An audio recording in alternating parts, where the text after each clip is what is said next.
Inilah peserta luar biasa yang telah menginspirasi banyak orang. Aditya Dani, ia pernah mengikuti audisi Suci 4. Anak berkepada fisik di taburan. Yang lain kelempar batu, saya kelempar kursi roda. Walau gagal lolos ke babak pre-show di Jakarta, ia diundang tampil di Grand Final Stand Up Comedy Indonesia Season 4 sebagai guest star.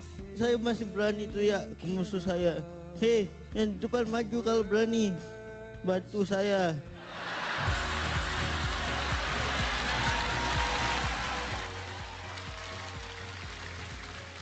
Ia pun mengikuti Liga Komunitas Stand Up Kompas TV, namun gagal meraih juara. Maukah kamu mendaki gunung bersamaku? Semangatnya tidak berhenti sampai di situ. Di season 5, ia kembali mengikuti audisi. Apakah kali ini ia akan berhasil? Nama saya Dani Aditya. Dan saya ini cacat fisik. Kebiasaan orang tua zaman sekarang itu suka menasihati anak. Contohnya, dia hati-hati kalau lari-lari nanti jatuh. Saya nggak pernah digituin.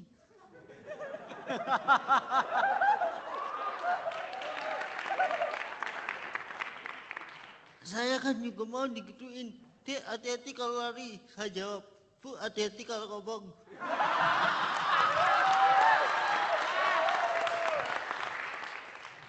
Gara-gara TV, saya jadi kepingin jadi bintang iklan. Iklan klinik Taufag. Kan seru kalau saya jadi bintang iklan klinik Taufag. Iklannya jadi gini. Dulu saya cacat fisik, tapi semenjak ada klinik Taufag, saya jadi bintang iklan.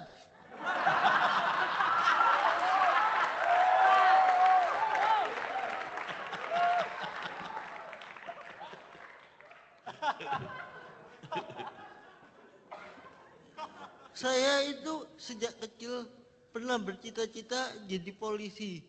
Masuk tim forensik, punya jabatan korban. Tapi coba bayangin ya, saya jadi polisi. Ada yang laporan ke saya. Mas, Pak, rumah saya kemalingan. Saya jawab, Mas, saya ini nggak bisa ngejar maling. Jadi tolong bilangin malingnya, saya tunggu di sini. Ya, saya Dani Aditya, terima kasih.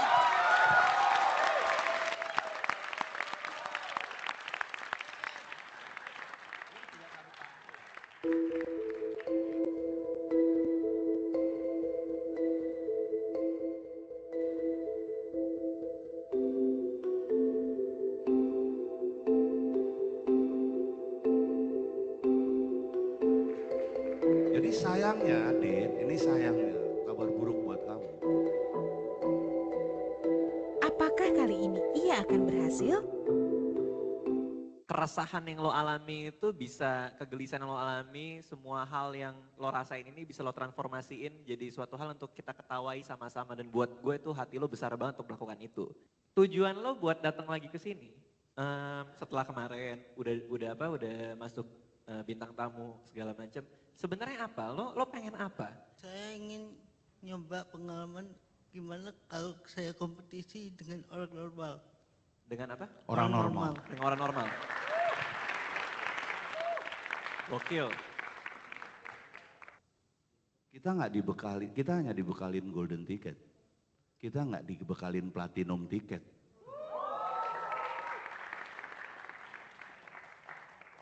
Karena kayaknya kalau gua kasih golden ticket, gua kayaknya ngeledek lu. Lu harusnya platinum ticket. Pada level dia om, kita kasih 2 om. Wah, selamat ya Dani. Sampai ketemu di Jakarta.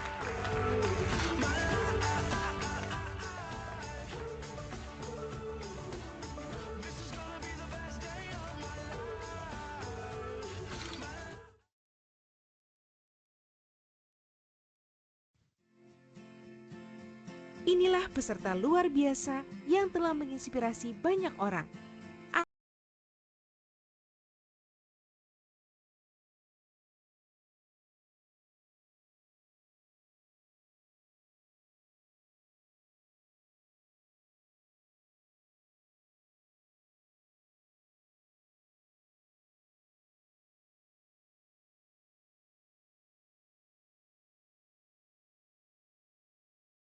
Ya, bismillahirrahmanirrahim. Assalamualaikum warahmatullahi wabarakatuh. Waalaikumsalam warahmatullahi wabarakatuh. Waalaikumsalam warahmatullahi wabarakatuh. Oke, gimana kabarnya teman-teman semua hari ini?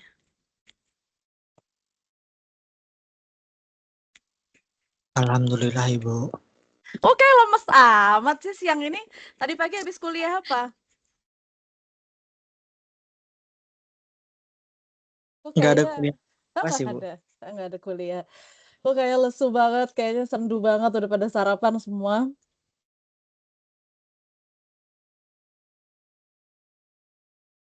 Belum Bu. Sudah Ibu. Ada yang udah, ada yang belum. Ada yang kayaknya, oke baik.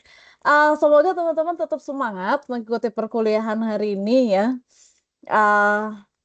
Coba dong tunjukin dulu semangatnya. Boleh nggak bisa buka kamera nggak teman-teman? Supaya vibes-nya juga kelas ini akan berbeda. Silahkan dibuka kameranya. Saya ingin melihat wajah Anda pada pagi hari ini ya yang kameranya masih tertutup. Boleh di on cam dulu, terima kasih teman-teman yang lain yang kameranya masih tertutup. Sudah ada 25 orang bergabung bersama kita, 26 orang. Iya, terima kasih ya yang masih tertutup. Mungkin kalau yang lagi nggak bisa on cam, mungkin bisa ketik di kolom chat kenapa lagi nggak bisa buka kamera. Tapi yang lain yang kameranya bisa terbuka, tolong dibuka. Oke, teman-teman yang udah on cam, boleh dong saya minta senyuman yang paling indah di wajah Anda pada pagi hari ini, boleh? Mana senyumnya? Masa cuma segitu? Coba lebih lebar lagi. Gitu kan ganteng. Itu yang cantik. Coba kelihatan giginya. Oke. Ya, boleh tangannya taruh di atas kepala dan kasih tepuk tangan yang paling meriah pagi hari ini untuk kita semua. Baik, terima kasih. Ya, teman-teman apa kabar? Coba dong, lebih semangat gitu loh, lebih antusias. Ya, lemes banget, apa kabar? Baik, Bu. Udah pada sarapan semua? Iya, udah. Ada yang belum gitu. Kenapa pagi ini kok kayaknya gimana gitu? Biasanya kan semangatnya oke, Carmilla lagi semangat atau lagi semangat banget pada pagi hari ini? Atau lagi kurang semangat? Biasa aja sih Bu. Oh, lagi biasa aja. Tapi tetap semangat dan tetap positif ya. Baik, teman-teman. Minggu depan kita kuis ya. Nah, hari ini adalah presentasi kelompok terakhir sampai dengan tengah semester ini. Sisanya kelompok 5, 6, dan 7 akan presentasi setelah kita ujian tengah semester. Minggu depan kuis, minggu depannya lagi UTS. Nah, hari ini kita akan belajar materi yang sangat penting. Anda sudah belajar di awal perkuliahan tentang dasar-dasar dari motivasi itu, mulai dari jenisnya, pengertiannya, teorinya, pendekatannya. Nah, kalau kita sepakat kan teman-teman bahwa sebuah perusahaan, sebuah organisasi yang besar, organisasi yang hebat, itu memerlukan orang-orang yang luar biasa di organisasinya. Sepakat atau setuju? Sepakat ya? Setuju. Setuju ya. Ya, tanpa orang-orang hebat ini nggak akan mungkin sebuah perusahaan maju. Tanpa orang-orang yang berdedikasi, nggak akan mungkin perusahaan itu bisa memiliki pencapaian yang luar biasa. Dibutuhkan orang-orang yang semangat, punya daya saing, dan sebagainya. Nah, memanage manusia di dalam sebuah organisasi itu nggak gampang, teman-teman. Makanya di dalam manajemen tetap dibutuhkan perspektif psikologi. Nah, hari ini kita akan sama-sama belajar dari teman-teman kelompok 4 tentang psikologi organisasi. Jadi psikologi organisasi adalah sebuah ilmu atau sebuah kajian yang mempelajari perilaku manusia di dalam dunia kerja, di dalam organisasi bisnis. Bagaimana menghandle mereka, memaksimalkan potensinya, dan sebagainya. Jadi materi ini akan sangat menarik sekali. Dan teman-teman, boleh Anda sekarang ambil alat tulis. Ambil alat tulis Anda, ambil buku Anda, simak dengan baik, catat dengan baik setiap detil yang akan disampaikan oleh teman-teman kelompok 4. Oke, nah tapi sebelum kita mulai, saya mau cek and recheck dulu nih, apakah sudah hadir belum anggota kelompok 4? Moderatornya siapa? Saya Ibu Ines. Oke, Ines, anggotanya sudah hadir semua?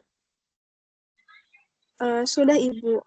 Baik, sudah bisa kita mulai berarti ya. Oke, teman-teman semua, kelas RA 4, kita akan segera mulai. Tapi sebelum itu saya mau memastikan bahwa Anda sudah siap dan hadir. Tolong 33 orang secara bersamaan. Dalam hitungan ketiga, klik tombol reaction applause. 1, 2, 3. Secara bersamaan klik tombol reaction applause 33 orang yang ada di dalam ruangan ini. Terima kasih.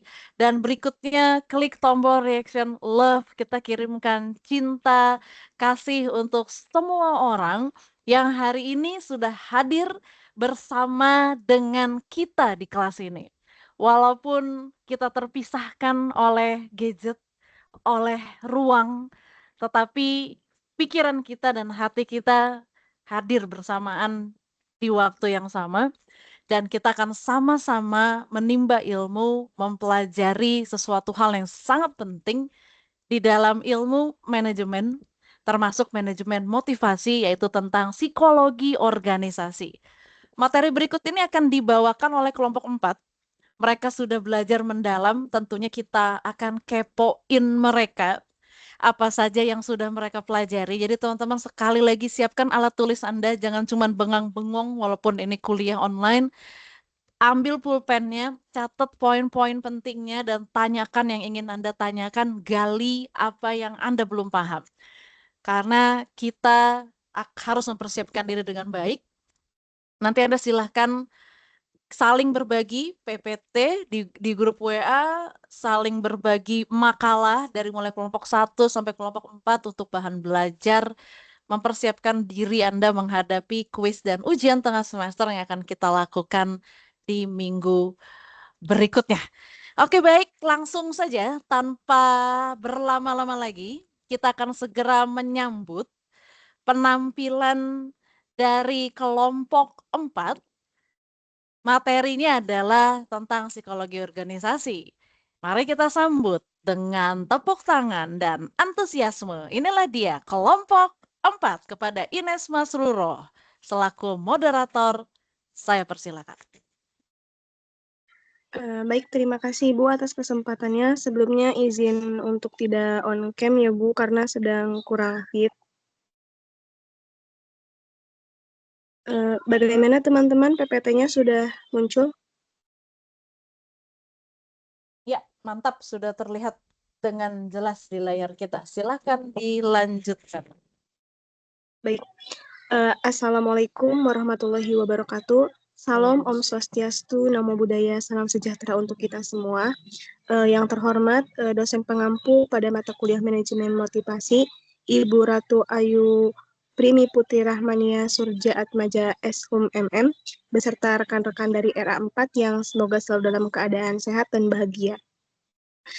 Sebelumnya izin memperkenalkan diri, kami dari kelompok 4, saya Ines Masruro, beserta rekan-rekan saya ada Saudari Anastasia Amalia, Saudari Dwi Hendriani, Saudari Pirial Kamila, Saudari Farida, Saudara Dendi Suwandi, Saudari Ismawati, dan Saudara Muhyiddin akan memaparkan materi hasil diskusi kami dengan judul Psikologi Organisasi.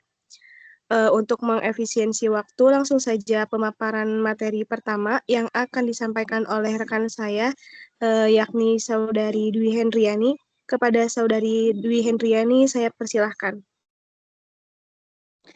Baik, terima kasih kepada moderator, yaitu Mbak Ines Masruro. Baik, selanjutnya sini saya akan memaparkan yaitu tentang psikologi organisasi. Yang pertama di sini ada pengertian psikologi organisasi. Psikologi organisasi adalah ilmu yang mempelajari perilaku manusia di tempat kerja. Dalam hal ini berfokus pada evaluasi dinamika individu, kelompok, dan organisasi, serta menggunakan penelitian tersebut guna mengidentifikasi solusi untuk masalah yang meningkatkan kesejahteraan dan kinerja organisasi dan karyawannya. Adapun menurut Munchinsky, fisiologi industri dan organisasi adalah studi tentang hubungan antara manusia dan dunia kerja yang mencakup penelitian pada manusia tentang tujuan individu bekerja, orang-orang ditemuinya, dan pekerjaan yang dilakukan untuk memenuhi kebutuhannya. Baik, segitu aja dari saya kembalikan kepada moderator. Baik, materi selanjutnya yang kedua yang akan dipaparkan oleh Saudari Ismawati. Kepada Saudari Ismawati, saya persilahkan. Baik, terima kasih kepada moderator. Langsung saja yaitu pada materi selanjutnya yaitu tentang manfaat psikologi organisasi. Yaitu di sini ada kepuasan karyawan, yaitu psikologi organisasi mempelajari perilaku dan sikap individu terhadap pengukuran kepuasan karyawan. Dalam hal ini, psikologi akan menyarankan perubahan untuk memperbaiki kesejahteraan dan kebahagiaan karyawan di tempat kerja sehingga ia lebih produktif lagi. Adapun contoh kepuasan karyawan dalam konteks psikologi organisasi yaitu kepuasan terhadap lingkungan kerja. Karyawan merasa puas ketika mereka bekerja di lingkungan yang mendukung, nyaman, dan aman. Misalnya jika tempat kerja bersih, terorganisir, dan memiliki fasilitas yang memadai seperti ruang istirahat atau perlengkapan kerja yang baik. Dan yang selanjutnya yaitu ada keseimbangan antara pekerjaan dan kehidupan, yaitu jika psikologi menemukan adanya karyawan yang stres dan tidak bahagia, maka ia menyarankan manajemen untuk menerapkan program keseimbangan antara pekerjaan dan kehidupan. Tujuannya yaitu menghilangkan stres karyawan. Dengan demikian, program membantu karyawan tidak hanya menghasilkan banyak pekerjaan, tetapi pekerjaan yang lebih baik. Kesuksesan program tersebut mengurangi angka turnover dan kelelahan pada karyawan. Jika sukses, program justru menambah motivasi dan komitmen karyawan terhadap pekerjaan. Yaitu adapun aspek dari keseimbangan pekerjaan dan kehidupan dalam psikologi organisasi, yaitu seperti pemberian cuti dan waktu libur. Organisasi yang memberikan kebijakan cuti yang memadai seperti cuti tahunan, cuti sakit, cuti melahirkan, mendukung karyawan untuk mengambil waktu istirahat yang diperlukan tanpa merasa tertekan untuk bekerja terus-menerus. Ini memungkinkan karyawan untuk meremajakan diri dan menghabiskan waktu dengan keluarga atau kegiatan pribadi. Yang selanjutnya yaitu ada mengurangi stres kerja, yaitu psikologi organisasi fokus pada bagaimana karyawan menjalankan tugasnya dan bagaimana bisnis beroperasi, mulai dari karyawan hingga manajemen. Hal ini bertujuan untuk memberikan saran bermanfaat tentang praktik manajerial organisasi perusahaan dan elemen lainnya. Adapun pendekatan untuk mengurangi stres kerja dalam psikologi organisasi yaitu yang pertama pengelolaan beban kerja yang seimbang, mendorong komunikasi yang terbuka, serta menerapkan program kesejahteraan karyawan. Dan yang materi selanjutnya akan dilanjutkan oleh rekan saya. Sebelum itu saya kembalikan kepada moderator. Baik, terima kasih. Selanjutnya materi selanjutnya akan disampaikan oleh Saudari Farida. Kepada Saudari Farida, saya persilahkan. Terima kasih kepada moderator. Baik, saya akan melanjutkan materi dari pemateri sebelumnya mengenai manfaat psikologi organisasi yang keempat, yaitu ada membangun tim. Jadi ilmu ini bisa menjadi pemecah kebekuan hingga memberikan ikatan antar karyawan untuk meraih tujuan bersama. Misal, perusahaan memberikan penghargaan kepada divisi yang mencapai target yang ditetapkan oleh divisi tersebut. Yang kelima, ada perekrutan. Perusahaan dapat menggunakan psikologi organisasi untuk meningkatkan metode perekrutan, sehingga perusahaan dapat meningkatkan fokus pada keterampilan, pengalaman, dan evaluasi kecocokan antara kandidat dengan budaya perusahaan. Misal, psikolog organisasi membantu perusahaan dalam menyusun pertanyaan wawancara mengenai cara kreatif dalam pemecahan masalah, bekerja sebagai anggota tim, menciptakan nilai bagi pelanggan, mempertahankan standar etika, dan lainnya. Yang keenam, ada meningkatkan produktivitas. Psikolog organisasi menangani masalah produktivitas dengan beberapa cara. Misalnya, menawarkan beberapa metode kepada staf manufaktur dalam pekerjaan mereka agar meningkatkan produktivitas dan mengurangi kelelahan. Selain itu, ia melakukan interaksi sosial dengan sesama karyawan dan manajemen untuk mengetahui tingkat produktivitas. Karena hal itu dapat membantu perusahaan meningkatkan produktivitas sekaligus memenuhi kebutuhan karyawan. Sekian materi dari saya, selebihnya saya kembalikan kepada moderator.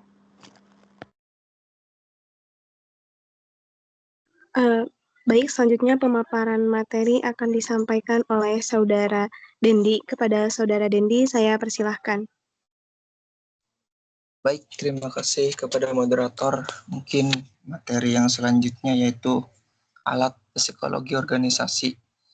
Alat psikologi organisasi ini yang saya bahas hanya 3 poin. Yang pertama, Myers-Briggs tipe indikator atau MBTI. Mungkin sebelum kita ke ranah MBTI itu seperti apa sih? Jadi sebelumnya itu ada sedikit sejarah ya, di mana MBTI ini, alat ini dikembangkan oleh seorang ibu dan anak, yaitu Catherine Cook Briggs, itu seorang ibunya, dan Isabel Myers-Briggs, itu anaknya. Sekitar pada tahun 1940-an. Pada masa itu, masa awal Perang Dunia Kedua. Nah, selanjutnya, pada tahun 1944, dipublikasikan menjadi handbook. Kemudian pada tahun 1956 berganti nama menjadi Myers-Briggs Type Indicator. Nah, untuk selanjutnya, tes MBTI ini atau alat ini dilakukan perusahaan dalam proses rekrutmen karyawan. Biasanya itu dilakukan dengan cara yang pertama, calon karyawan mengerjakan kuesioner MBTI yang terdiri dari sekitar 93 pertanyaan pilihan ganda. Yang kedua, pimpinan atau HRD dari suatu perusahaan itu akan menganalisis hasil tes untuk memahami kepribadian calon karyawan yang dites ini. Yang selanjutnya, caranya itu HRD atau pimpinan perusahaan ini akan menilai apakah profil calon karyawan ini sesuai dengan kebutuhan perusahaan ataukah tidak. Jadi fungsinya sangat jelas ya untuk mengetahui pribadi si karyawan ini.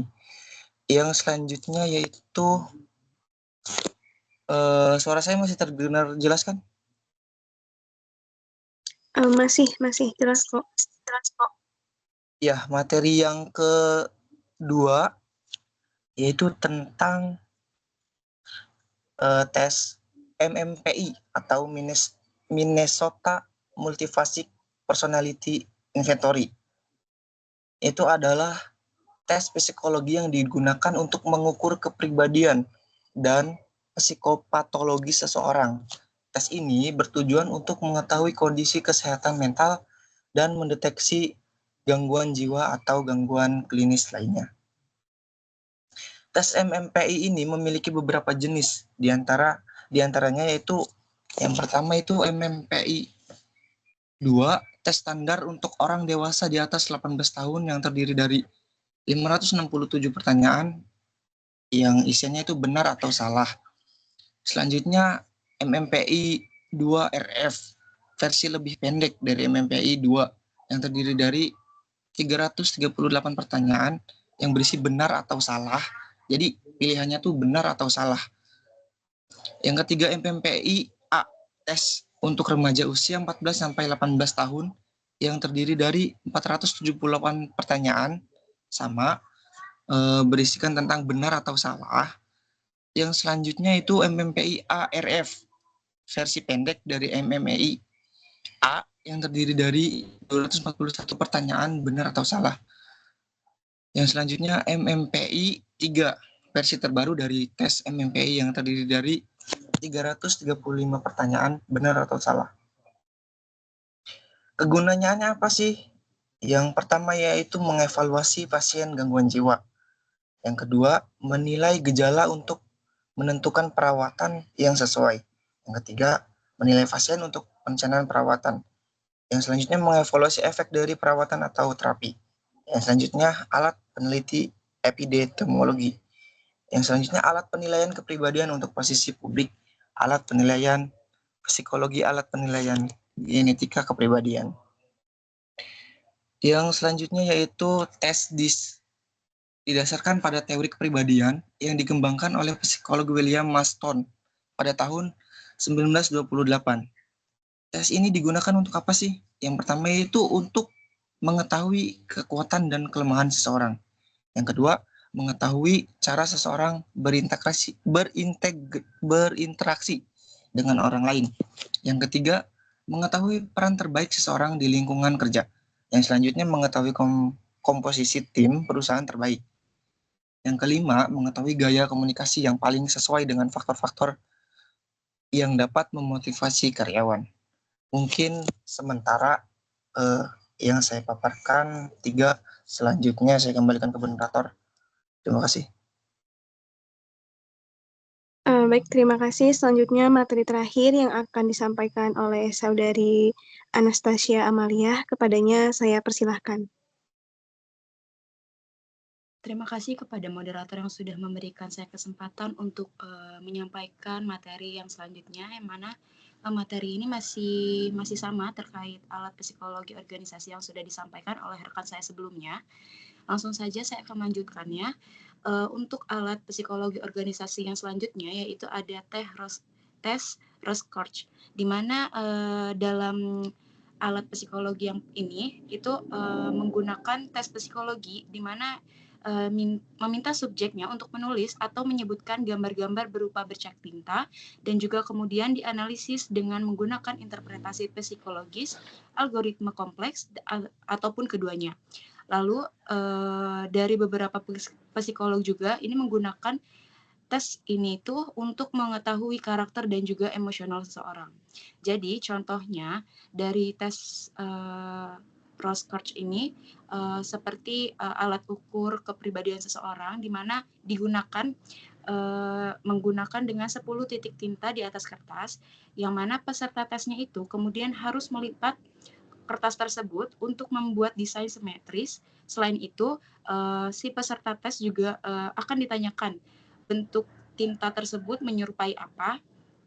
Nah, dalam hal ini itu hasilnya akan menunjukkan bahwa pengujian karakter secara kepribadian dan juga emosional serta juga sikap juga motivasi. Untuk alat yang selanjutnya yaitu ada Revise Neo Personality Inventory.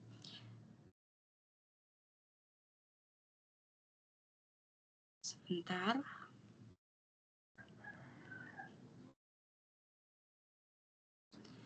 Dari Revise Neo Personality Inventory ini itu adalah versi terbaru dari revisi Neo Personality Inventory yang mana diselesaikan pada tahun 2005. Nah, dalam tes kepribadian ini itu mengukur dan juga menguji 5 sifat dalam metode kepribadian 5 faktor. Di mana faktor tersebut itu yang pertama itu ada neurotisme, di mana maksudnya atau diartikan sebagai menjaga emosi tetap terkendali.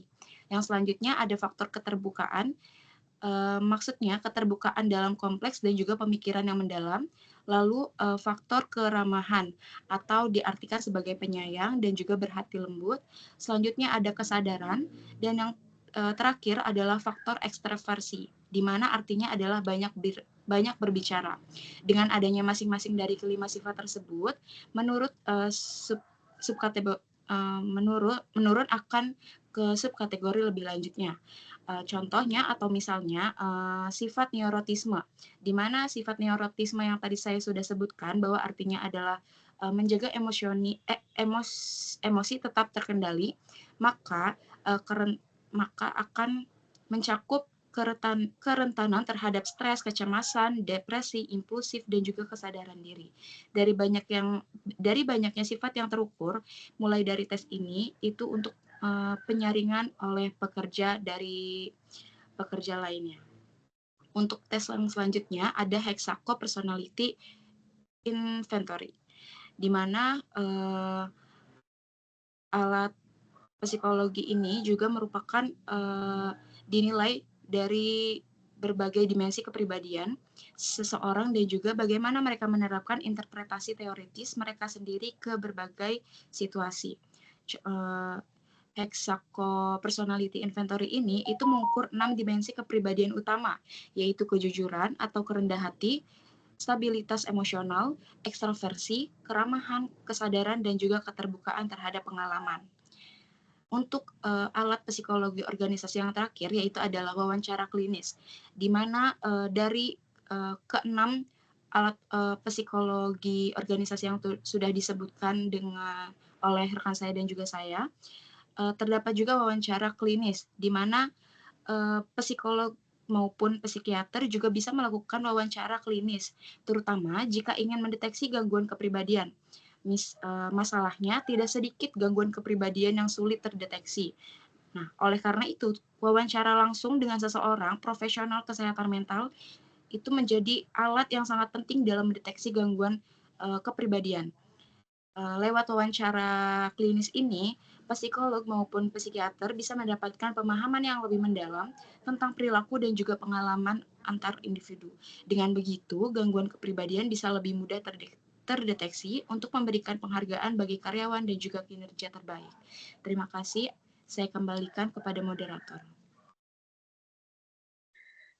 Baik, terima kasih kepada rekan-rekan dari kelompok 4 yang telah memaparkan materinya dengan sangat luar biasa. Dan untuk rekan-rekan RA 4, barangkali ada yang ingin bertanya mengenai materi yang kami sampaikan, boleh gunakan fitur raise hand-nya. Dan untuk penanya kami batasi dengan maksimal di 3 orang penanya. Silakan teman-teman jika ada yang ingin bertanya.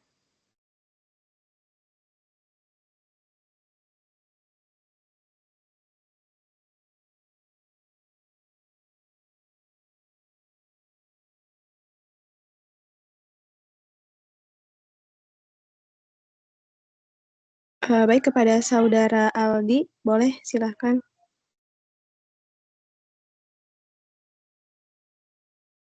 Mohon izin, Assalamualaikum warahmatullahi wabarakatuh.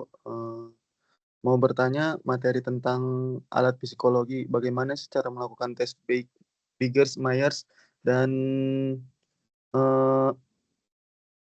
siapa orang yang mengembangkan atau mencakup tes tersebut? Mohon untuk diulangi, saudara Aldi, pelan-pelan.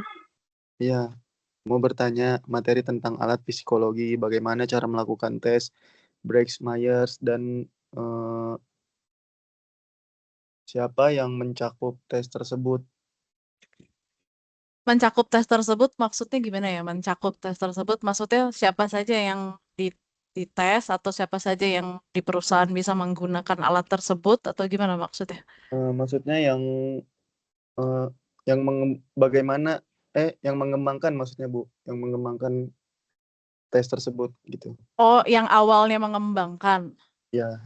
Oh ya sih, tadi sebenarnya udah disampaikan di presentasi, tapi nggak apa-apa. Teman-teman izin ya, saya koreksi sedikit cara membacanya ya. Itu gimana cara bacanya? Itu bacanya tadi kayaknya presenternya cara ngebacanya agak belibet dia. Myers-Briggs Type Indicator. Jadi itu bacanya yang benar ya, MBTI ya.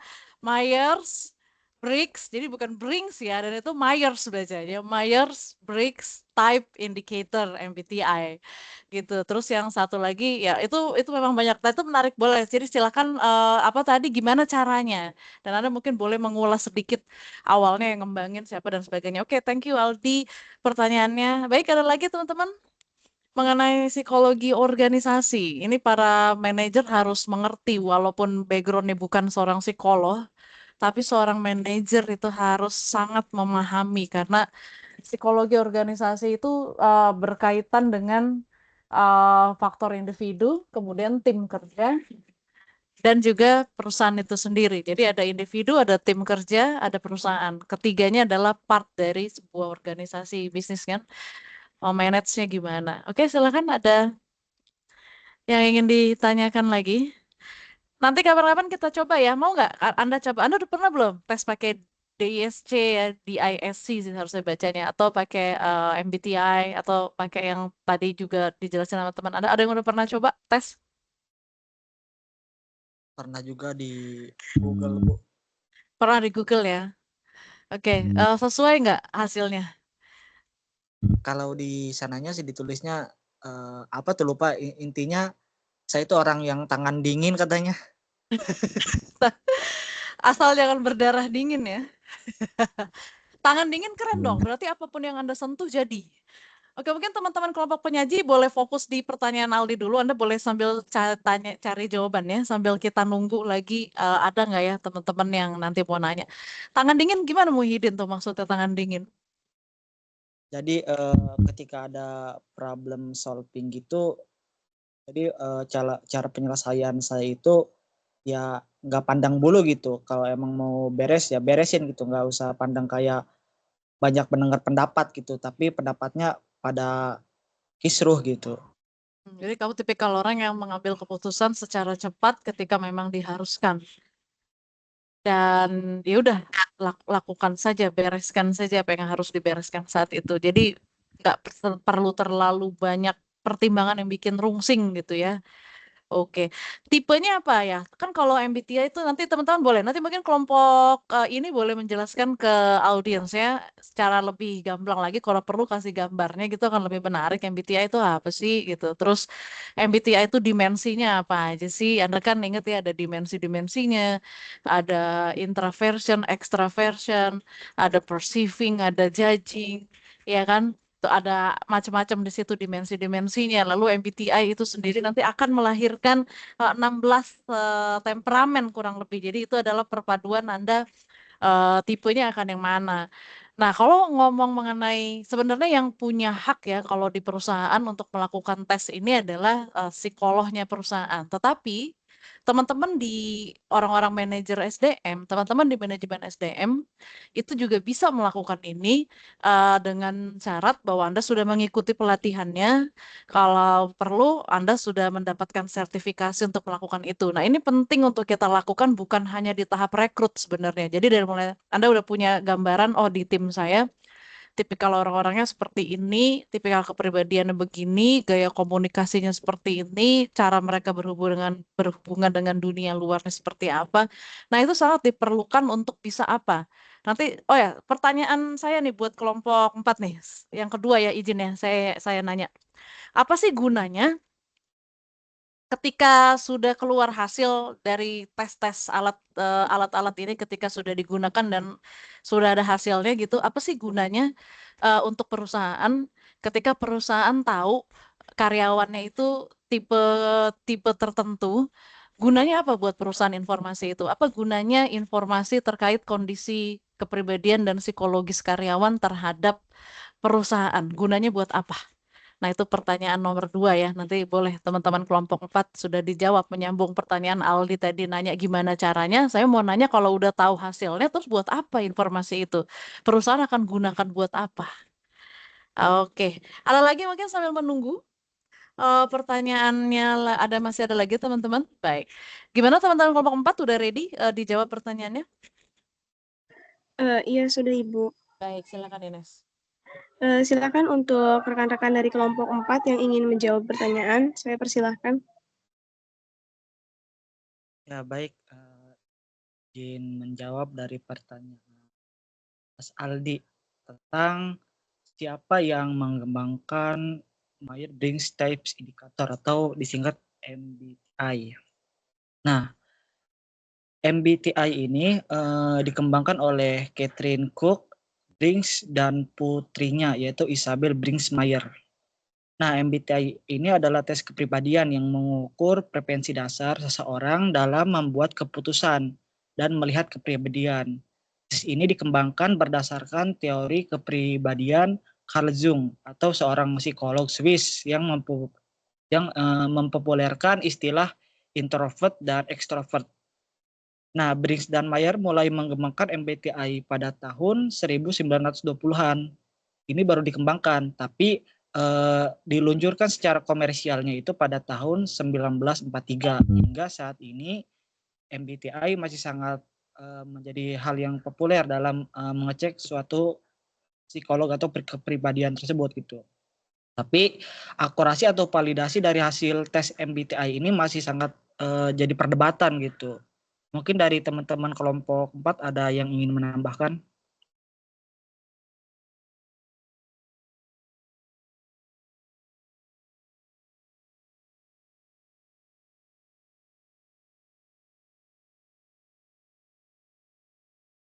Bagaimana Saudara Aldi dari jawaban Kang Muhyiddin perlu ditambahkan apa sudah cukup terjawab pertanyaannya? Sekian sih cukup. Jadi saya mengetahui siapa yang mengembangkannya seperti itu.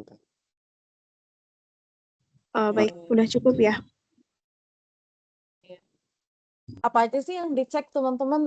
Apa tadi ya MBTI dalam proses mengambil keputusan, betul. Ada apa aja dimensi-dimensinya ketika orang mengambil keputusan, Muhyiddin? Dapat nggak infonya?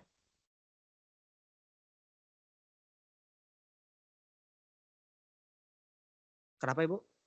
Ya kan MBTI itu adalah sebuah tes ya kepribadian, termasuk bagaimana ketika manusia itu ditempatkan pada sebuah situasi.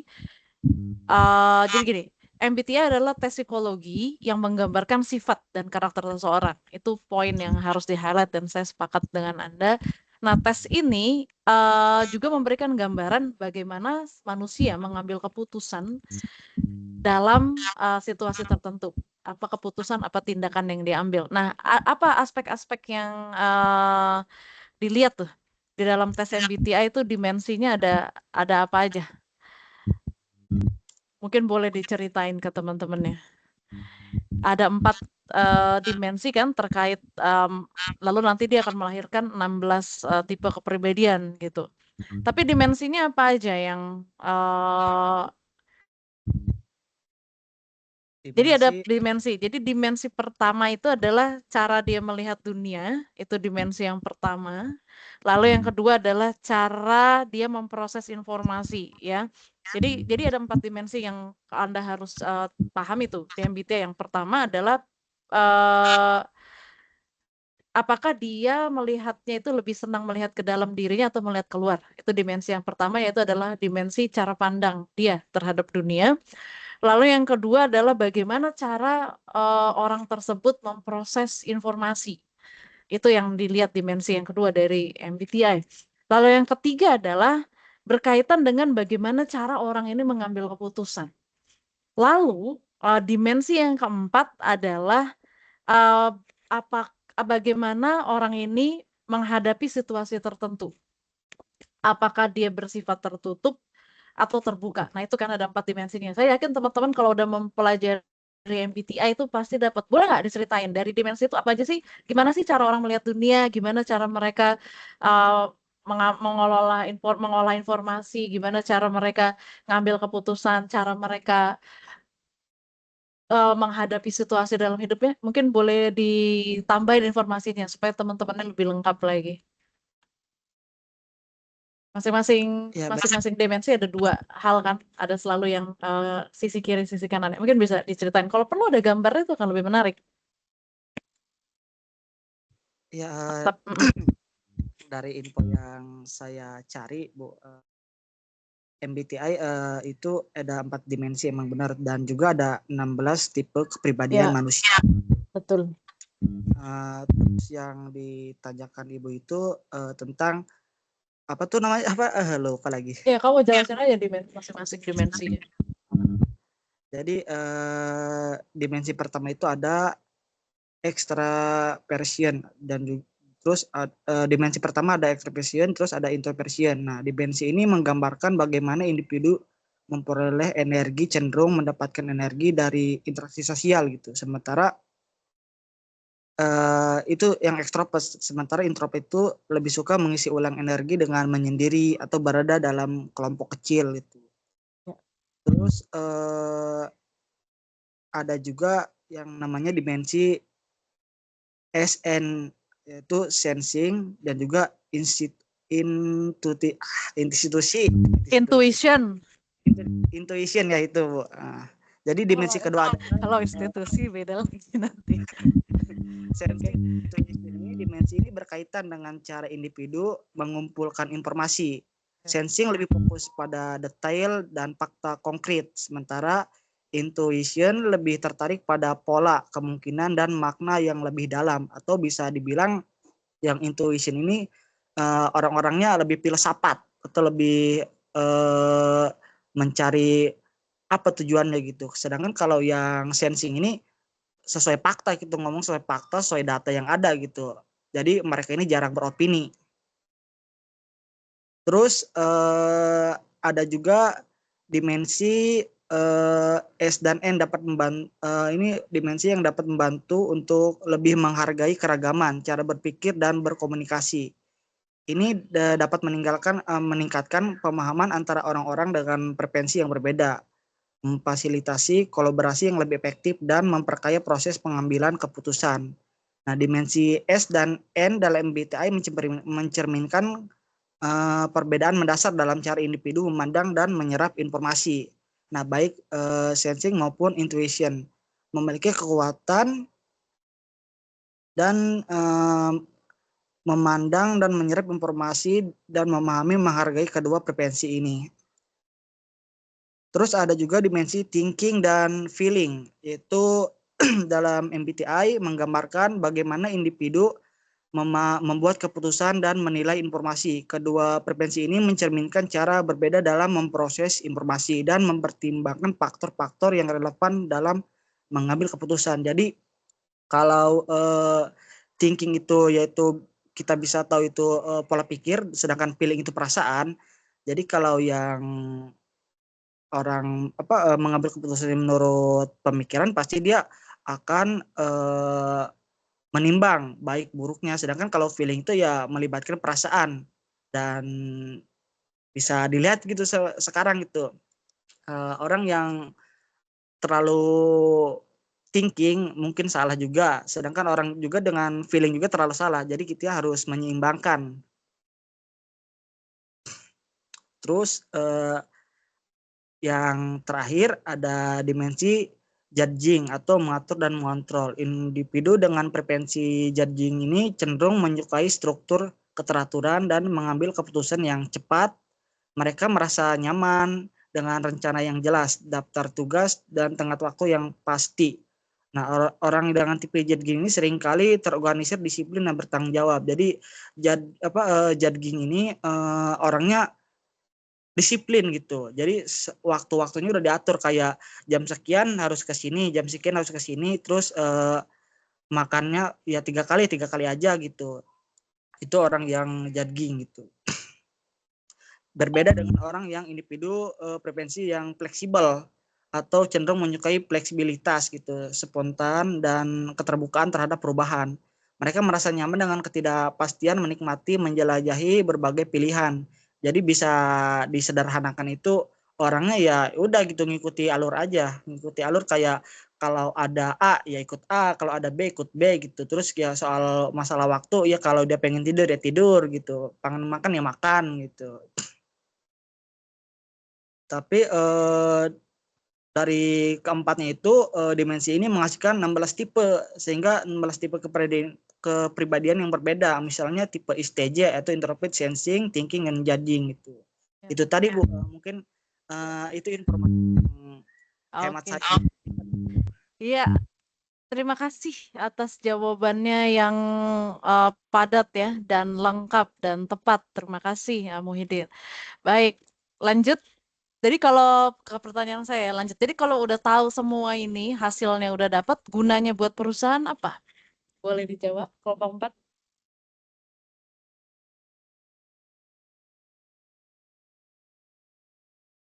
4? Boleh Ibu izin menjawab, moderator? Silakan. Iya, Iya. silakan. Untuk kegunaannya bagi perusahaan itu di sini ada beberapa poin. Yang pertama yaitu rekrutmen dan seleksi karyawan. Ini mengikat 2 poin, kesesuaian peran, kemudian peningkatan akurasi seleksi. Kesesuaian peran ini hasil tes membantu perusahaan menilai apakah kandidat memiliki kepribadian yang sesuai dengan posisi tertentu. Misalnya, tipe kepribadian ekstrovert mungkin cocok untuk posisi di bidang penjualan atau hubungan masyarakat. Sementara tipe introvert mungkin lebih cocok untuk peran analisis data. Itu yang kesesuaian peran. Dan selanjutnya peningkatan akurasi seleksi. Nah, untuk peningkatan akurasi seleksi ini, tes ini dapat melengkapi wawancara dan tes lainnya untuk memberikan gambaran menyeluruh tentang kandidat. Ya, untuk yang selanjutnya kegunaannya yaitu pengembangan tim. Dalam pengembangan tim ini ada 3 kategori keuntungan bagi perusahaannya. Yang pertama, memahami dinamika tim. Maksudnya, mengetahui tipe kepribadian anggota tim membantu manajer memahami bagaimana mereka berinteraksi, bekerja sama, dan berkomunikasi. Kemudian mengurangi konflik. Hasil tes membantu tim saling memahami perbedaan individu sehingga dapat mengurangi miskomunikasi dan meningkatkan kolaborasi. Yang selanjutnya, pembagian tugas. Memastikan tugas-tugas disesuaikan dengan kekuatan masing-masing anggota tim. Jadi kegunaan yang kedua ini pengembangan di dalam tim, yaitu tadi 3 poin. Yang pertama memahami dinamika tim, kemudian mengurangi konflik, yang ketiga pembagian tugas. Yang selanjutnya kegunaannya itu pengembangan kepemimpinan. Nah, pengembangan kepemimpinan ini ada 2 poin. Yang pertama pelatihan kepemimpinan. Hasil tes dapat mengidentifikasi gaya kepemimpinan yang paling sesuai dengan kepribadian seseorang, serta area yang perlu dikembangkan. Poin yang kedua, suksesi kepemimpinan. Membantu perusahaan memilih karyawan memiliki potensi untuk menjadi pemimpin di masa depan. Jadi kegunaan yang kedua ini pengembangan tentang kepemimpinan. Ada 2 poin. Yang selanjutnya, yang keempat itu peningkatan produktivitas dan kinerja. Mungkin ini juga salah satu kegunaan yang paling berperan untuk perusahaan. Yang pertama itu person job fit, yaitu menempatkan karyawan di posisi yang sesuai dengan kepribadian dan preferensinya dapat meningkatkan kepuasan kerja dan produktivitas. Yang kedua, strategi manajemen. Manajer dapat menggunakan hasil tes untuk mengadaptasi gaya manajemen yang paling efektif untuk setiap individu. Jadi kegunaan yang keempat ini peningkatan produktivitas dan kinerja. Yang kelima, kegunaannya yaitu perencanaan pelatihan dan pengembangan karir. Perencanaan pelatihan dan pengembangan karir ini ada 2 kategori. Yang pertama, identifikasi kebutuhan pelatihan. Hasil tes dapat menunjukkan area di mana karyawan memerlukan pelatihan atau pengembangan. Poin yang kedua, perencanaan karir. Membantu karyawan memahami potensi mereka dan merencanakan jalur karir yang sesuai. Itu kegunaan yang kelima, yaitu tentang perencanaan pelatihan dan pengembangan karir. Selanjutnya kegunaan yang keenam tentang retensi karyawan. Nah, untuk retensi karyawan ini, dengan memahami kepribadian dan preferensi kerja, perusahaan dapat menciptakan lingkungan kerja yang mendukung sehingga meningkatkan kepuasan dan loyalitas karyawan. Nah, secara keseluruhan, hasil tes psikologi memberikan wawasan yang lebih mendalam tentang individu. Jadi poinnya psikologi ini itu memberikan wawasan yang mendalam tentang individu bagi karyawan. Memungkinkan perusahaan membuat keputusan berbasis data untuk mengelola sumber daya manusia secara lebih efektif. Ya, untuk apa? Jadi agar perusahaan itu lebih efektif dalam beberapa hal yang sudah saya sebutkan tadi. Mungkin itu, Bu. Terima kasih. Apabila teman-teman ada penambahan, silakan. Luar biasa sekali jawabannya. Terima kasih, Dendi. Baik, cukup untuk saya. Mungkin ada yang lain mau menambahkan atau mau menanggapi atau ada pertanyaan lanjutan? Baik, kalau nggak ada, mungkin Ines bisa disimpulkan sesi presentasi dan diskusi hari ini dan silakan diberikan closing statement. Saya serahkan kembali kepada Ines sebagai moderator. Dipersilakan. Baik, demikian presentasi hari ini. Dari materi mengenai psikologi organisasi ini dapat saya simpulkan bahwa psikologi organisasi ini memberikan kita kunci untuk memahami dinamika yang terjadi di tempat kerja, baik antara individu maupun dalam kelompok. Setiap organisasi adalah kumpulan individu dengan latar belakang, motivasi, dan cara berpikir yang berbeda-beda. Dengan mempelajari aspek-aspek psikologis ini, kita dapat menciptakan lingkungan yang lebih inklusif, mendukung perkembangan pribadi, dan meningkatkan kesejahteraan psikologi setiap anggota tim. Ketika kita memahami perilaku manusia di dalam organisasi, kita bisa menciptakan hubungan kerja yang lebih harmonis dan produktif. Lebih dari itu, psikologi organisasi juga mengajarkan kita pentingnya kepemimpinan yang berbasis pada empati, komunikasi yang efektif, serta pemberdayaan tim. Pemimpin yang memahami psikologi anggotanya dapat mendorong potensi mereka dengan lebih baik, menciptakan rasa saling percaya dan memotivasi tim untuk bekerja lebih baik. Oleh karena itu, sebagai generasi penerus di dunia kerja, kita dituntut untuk tidak hanya fokus pada pencapaian individu saja, tetapi juga berkontribusi pada pencapaian bersama dengan memupuk budaya yang positif dalam organisasi. Akhirnya, kita harus ingat juga bahwa setiap perubahan besar dimulai dari langkah-langkah kecil yang kita ambil. Dalam konteks psikologi organisasi ini, kita memiliki peran penting untuk menciptakan lingkungan yang mendukung tumbuh kembang, tidak hanya dari segi profesional, tetapi juga secara emosional dan sosial.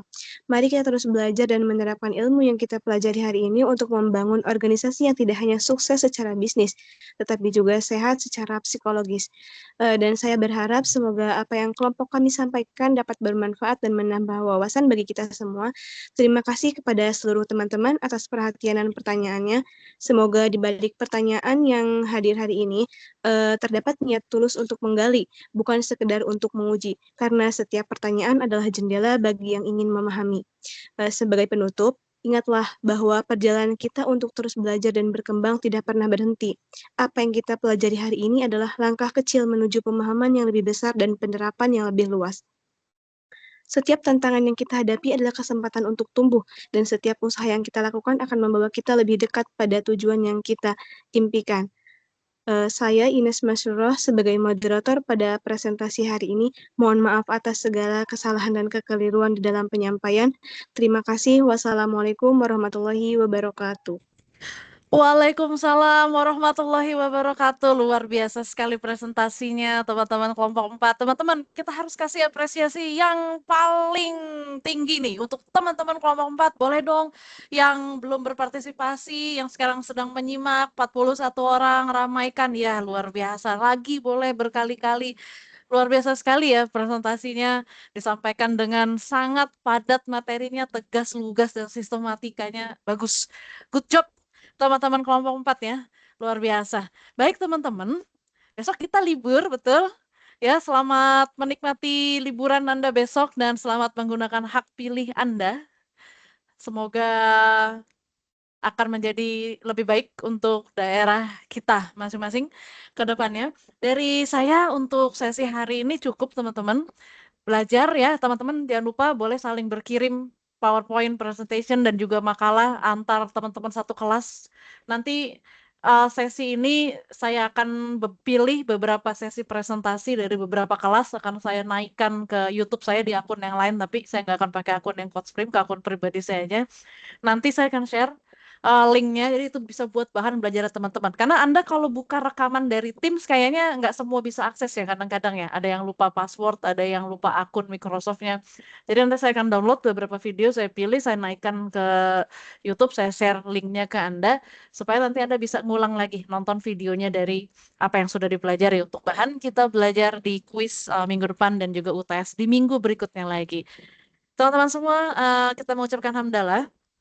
Kita tutup kelas hari ini. Alhamdulillahirrahmanirrahim. Terima kasih untuk kelompok penyajinya yang keren banget hari ini.